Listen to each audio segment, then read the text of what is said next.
La Voz Universal TV presenta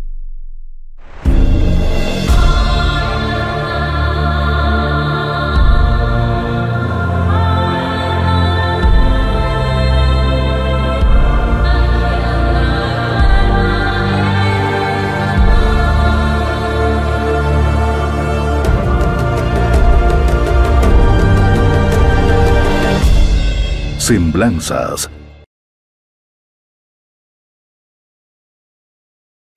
Hola, bienvenidos a su programa Semblanzas. Soy Aarón Mariscal y el día de hoy tenemos una entrevista muy especial respecto a Pando. En el departamento de Pando hay un personaje muy interesante al que vamos a conocer hoy. Se trata del doctor Hernán Messuti Rivera. Y para eso vamos a entrevistar a nada más y nada menos que una experta en el tema, que además de ser su nieta, es gestora cultural, o sea, tiene una trayectoria enorme en este ámbito de la investigación. Se trata de doña Sandra Padilla Barberí, que también le dicen Silly Padilla Barberí. Y pues bueno, les recuerdo que estamos en las redes sociales Radio La Voz Universal, el Facebook, Instagram, TikTok, el canal de YouTube, como también en la radio 91.2 FM, canal digital LBU y canal 27 Cotas, canal 21 Solo Noticias.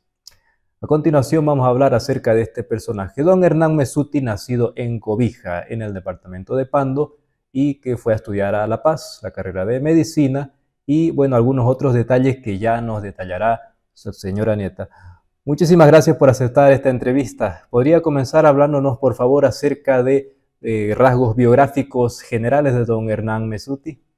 Mi abuelo de repente no de sangre, pero sí el abuelo con el que crecí, en las manos en las que nací, porque mi mamá dio a luz a mí en sus manos, en las manos de mi abuelo.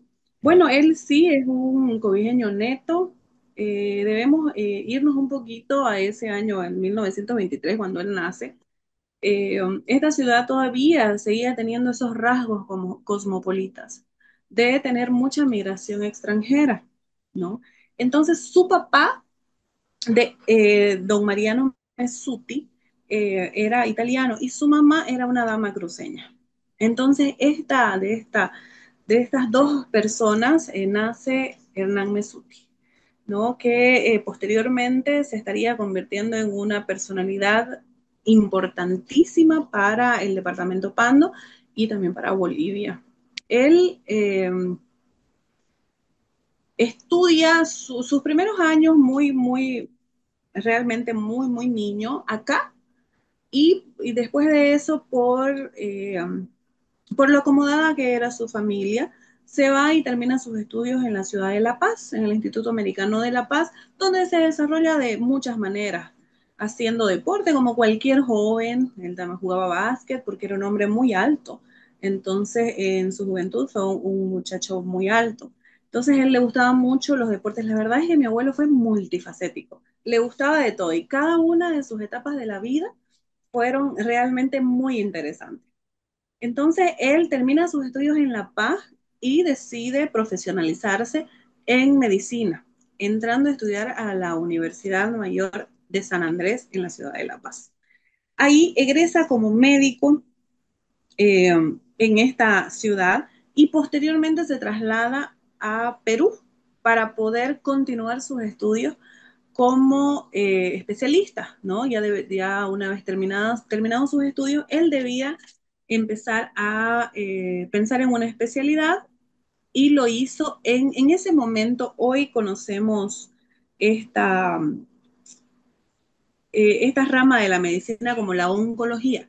En ese momento se llamaba cancerología, ¿no? Entonces él se especializa, perdón, como oncólogo o cancerólogo en Perú y retorna a su país, trabaja en diversos lugares y posteriormente se da cuenta que era importante continuar sus estudios profesionales, su vida económica bueno, de sus padres también, así se lo permiten, y viaja a las ciudades de Brasil, a la ciudad de San Paulo, en Brasil, para posteriormente cursar los estudios de ginecología, en las cuales también se forma como ginecólogo y retorna al país, ¿no? Ya teniendo dos especialidades.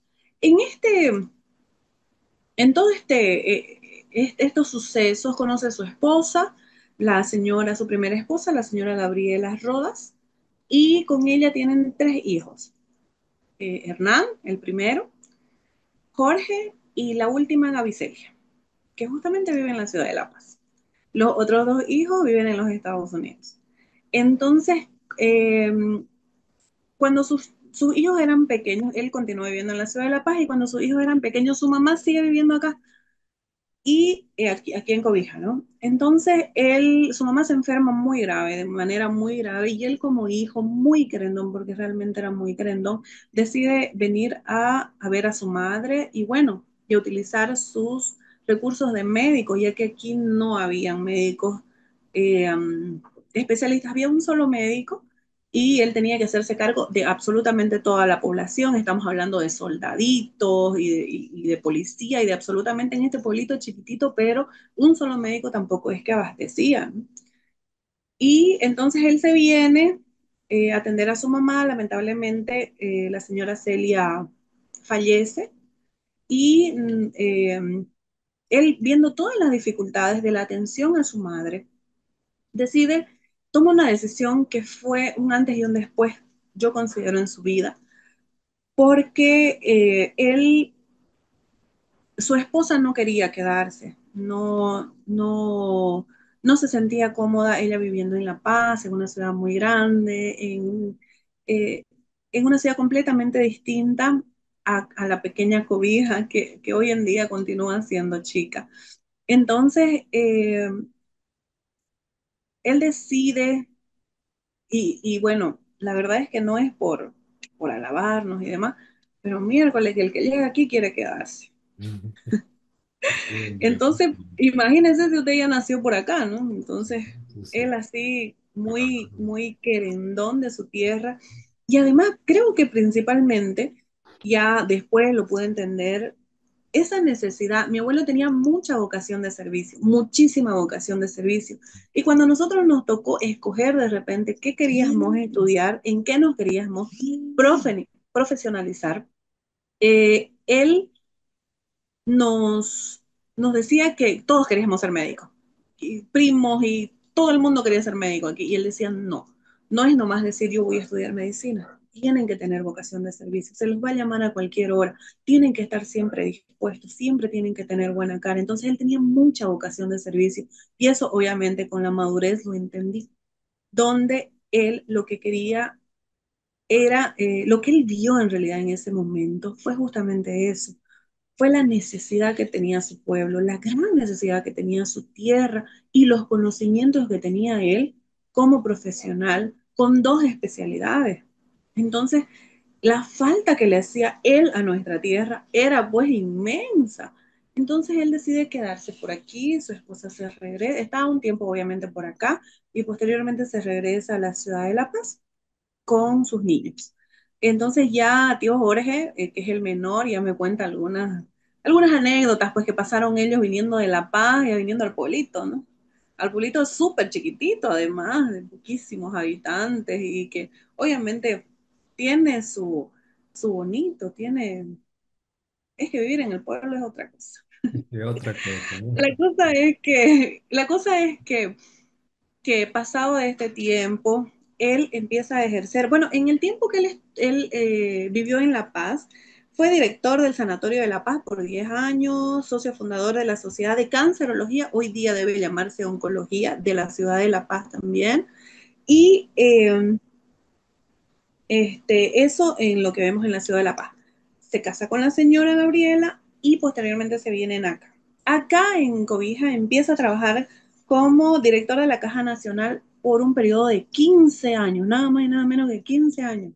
¿No? Trabaja acá en la Caja Nacional de Salud, es presidente del Consejo Parroquial porque ellos, la señora Celia y su señor esposo, eran muy devotos, eran realmente una familia muy devota, muy católica. Entonces él decide ser, bueno, por este acercamiento de su mamá a la iglesia, decide también él muy devoto entrar al consejo parroquial de ese año, que era 1980, y el consejo parroquial creo que ahora no existe. No, nunca más en mi vida he escuchado hablar de que haya un consejo parroquial, pero en 1980, no sé si antes también, pero había y se daba por un año. O sea, él fue presidente del consejo parroquial del 80 al 81. Ujú.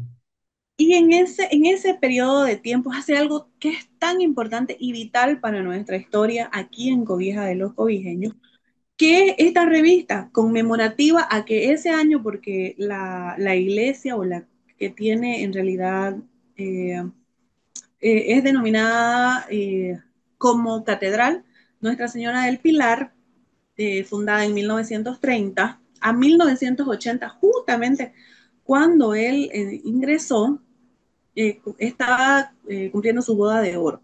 Entonces ellos, como consejo parroquial, él como presidente, deciden hacer una revista donde detallaba toda la historia desde 1930 hasta 1980, ¿no? Esa revistita yo la tengo aquí en mi mano, Mm, es esta de aquí, súper, está bien, bien guardadita. excelente. Y en esta revista, que es importantísima sobre su vida, está una, quienes formaban parte del consejo parroquial.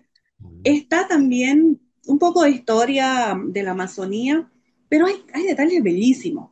Por ejemplo, Ah, cómo llegaron las figuras cómo fueron trasladadas las figuras hasta acá. O sea, por agua, por tierra, cómo llegaron los primeros santos que ujú. tiene nuestra iglesia. Está todo aquí. Es así un espectáculo, el traslado en carretón. Bueno, a los que nos gusta la historia, a los apasionados por la historia, es una joya esta revista y que, bueno, yo hubiera podido heredar su biblioteca, además, ¿no? Que es otra joya. Por ejemplo, cómo llegaban también de otras comunidades cercanas hasta brasileras, porque bueno, nuestro vecino aquí estamos a unos pasos del Brasil, y cómo llegaban ellos también en canoas, en catrallas, además, también a la misa acá, no entra misa en español, y Ujú. ellos brasileros, ¿no? Bueno, nosotros somos un poco de todo, la verdad. Y Claro. está bueno, aquí en la revista Su Mamá están las de ese momento que eran consagradas del corazón de Jesús y de María. Y bueno, y hay algunos detalles escritos por su puño y letra. Mm, Aquí, esta era su letra. súper. Era la letrita de mi abuelo. Ujú. Entonces ahí está. Buenísimo. Y eso lo tengo aquí guardado con mucho cariño. ¿No? Y también, bueno, mi revista está subrayada por él, Mm, porque él decía, y bueno, y siempre fue muy meticuloso, él nunca era de rayonear con resaltador, él siempre tenía una regla y siempre rayaba con lapicerito, todo muy organizado, muy ordenado. ujú. También tenemos, por ejemplo, en la iglesia de Cobija, tenemos bueno, en todas las iglesias, los asientos, pues, ¿no? Entonces, estos asientos fueron donados por familias, por diversas familias de acá, de Mm, nuestra región. Y en esta revista están, digamos, todas las familias que donaron estos asientos. ¿Qué va- familia donó uno, ahí el otro, todas las familias que donaron los primeros asientos de mm, nuestra iglesia, que además era chiquitita, era solo una ala. Quien entra a nuestra iglesia y entra por la ala principal, dice esta iglesia está mal distribuida. Obvio, porque ella no empezó así, después hicieron esa otra ala, ¿no? claro. Entonces, aquí encontramos quiénes fueron nuestras primeras monjas, quiénes fueron los primeros párrocos, obispos, en fin, Ujú. muchas muchas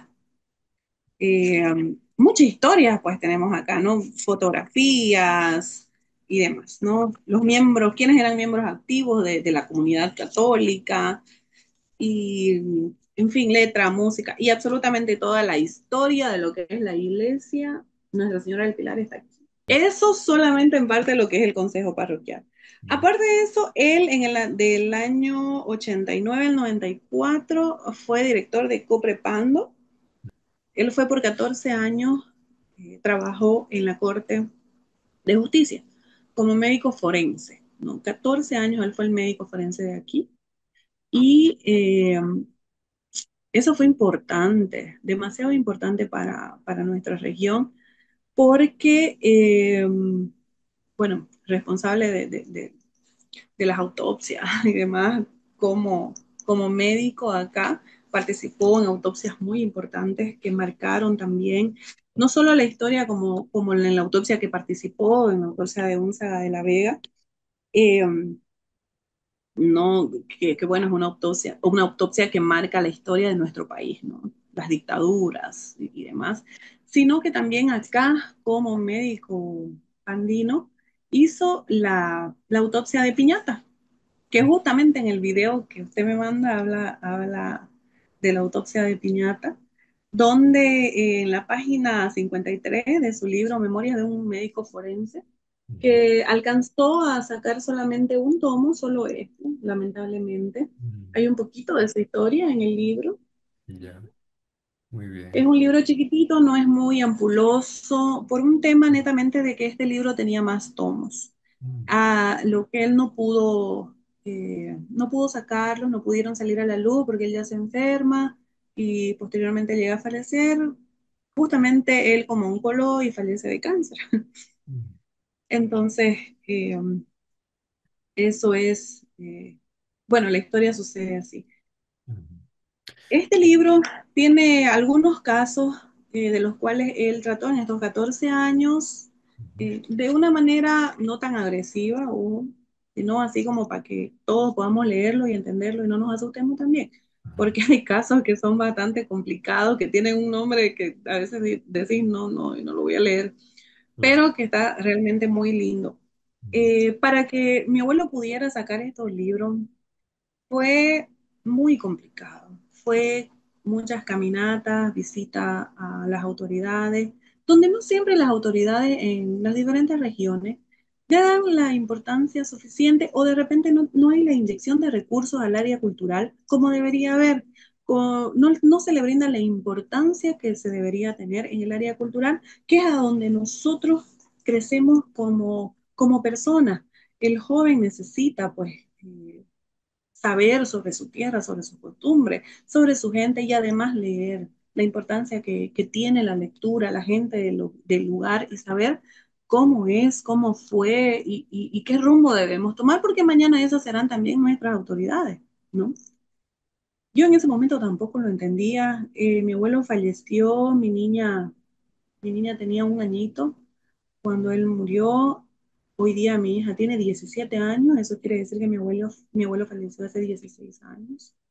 Nos queda, en el pueblo y en casa un vacío inmenso de ambos. Mi abuela fallece hace 3 años, su segunda esposa, y bueno, en este proceso donde él es médico forense y, y ya se va retirando, porque ya lo de médico forense fue prácticamente el final de su vida como profesional, ejerciendo y trabajando. Ya estaba un poco cansado él, ya se le venían algunas enfermedades,